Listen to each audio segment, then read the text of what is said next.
ॐ नमः सिद्धेभ्यः।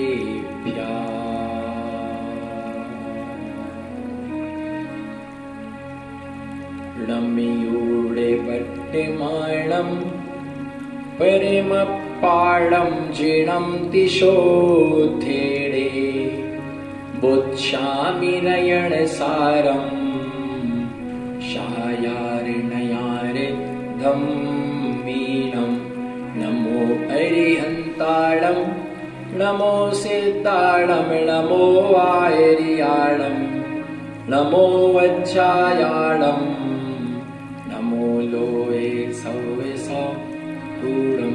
जय अनंतान शुद्ध परमेश्वरी भगवान की, वर्तमान शासनायक वर्धमान स्वामी की, परम पूज्य आचार्य गुरुवर शेख स्वामी विराग सागर जी महाराज की। धर्म स्नेही बंधुओं, दुनिया का वैभव प्राप्त होना सरल है, पर बुद्धि की संपन्नता प्राप्त होना बहुत दुर्लभ है। पैसे से बुद्धि प्राप्त नहीं की जा सकती है, लेकिन बुद्धि से पैसा जरूर प्राप्त किया जाता है। पैसे से कभी बुद्धि नहीं मिलती है, पर बुद्धि से पैसा जरूर मिलता है। देखा जाता है बड़े बड़े सेठ साहूकारों के पुत्र पुत्रियां बुद्धिहीन होते हैं, पागल होते हैं, उन्हें कोई भी सही करने में समर्थ नहीं होता है। उन्हें कोई भी सही करने में समर्थ नहीं होता है। डॉक्टर जहां हाथ खड़े कर देते हैं, वैद्य जहां हाथ खड़े कर देते हैं, साधु जहां हाथ खड़े कर देते हैं, कर्म के सामने किसी की चलती नहीं है, क्योंकि कर्म कभी किसी से रिश्वत नहीं खाता। इसलिए ध्यान रख करके चलना। तुम ये मत समझना कि मैं कर्म कर रहा हूं, मुझे कोई नहीं देख पा रहा है, लेकिन तीन लोक का नाथ परमात्मा तुम्हें देख रहा है। कर्म से तुम बच नहीं सकते। बुद्धि का वैभव, बुद्धि का संपन्नता, कैसे बुद्धि की चातुरता होती। किसी दोहाकार ने, किसी श्लोककार ने बहुत अच्छा है श्लोक लिखा, यस्य नास्ति स्वयं प्रज्ञा शास्त्रम तस्य करोति किम लोचनाभ्याम विहीनस्य दर्पणम किम करिष्यति। जिसके स्वयं बुद्धि नहीं है जी, जिसके स्वयं बुद्धि नहीं है, उसका शास्त्र क्या कर सकता है। चाहे तुम बुद्धिहीन व्यक्ति शास्त्र पर अपना सर रख दे तो भी कुछ भी होने वाला नहीं है। और चाहे शास्त्र को उठा करके अपने सिर पर रख ले तो भी बंदे कुछ होने वाला नहीं है। अकड़ में मत जियो, मत अकड़ो इतने। जो अकड़ता है वो निश्चित ही जड़ से उखड़ता है। अकड़ना नहीं है, गुरु के चरण को पकड़ना है। जो कहीं नहीं मिलता है वो गुरु के प्रसाद से वो सिद्धियां सहजी उपलब्ध हो जाया करती है। एक बार राजा सैनिक ने अभय कुमार की बुद्धि की परीक्षण किया कि कितना कुशाग्र बुद्धि मेरा पुत्र है।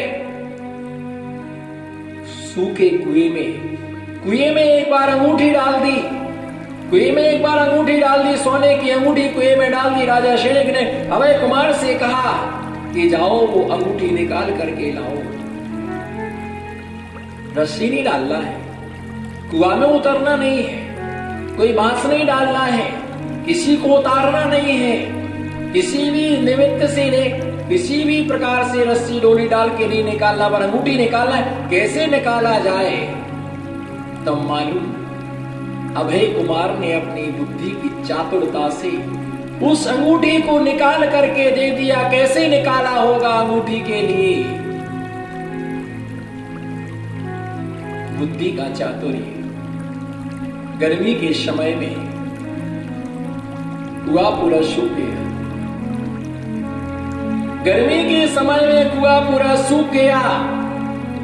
अभय कुमार गीला गोबर लाया, गीला गोबर ला करके उस अंगूठी के ऊपर डाल दिया। राजा सैनिक से कहा कि तुमको अंगूठी निकाल करके दूंगा, बिना लकड़ी के, बिना कुएं में उतरे, बिना धागे के कोई आदमी उसके अंदर नहीं जाएगा, पर तुम्हें भी सब्र का परिचय देना होगा। समय आने पर वो अंगूठी मिलेगी, 1 साल का समय दीजिए, 1 साल में निकाल के दूंगा। गर्मी के समय में जब वो कुआ सूख गया, अंगूठी दिखने लगी, उसके ऊपर गोबर डाला, गोबर गर्मी में वो सूख गया। सूख जाने के बाद फिर एक दिन राजा सैनिक ने कहा, क्या हुआ अंगूठी का? सब्र रखिएगा, सब्र का फल हमेशा मीठा होता है। बरसात में जब पानी बरसा और कुआं लबालब भर गया, वो गोबर ऊपर आ गया, अपने आप बाहर निकल पड़ा।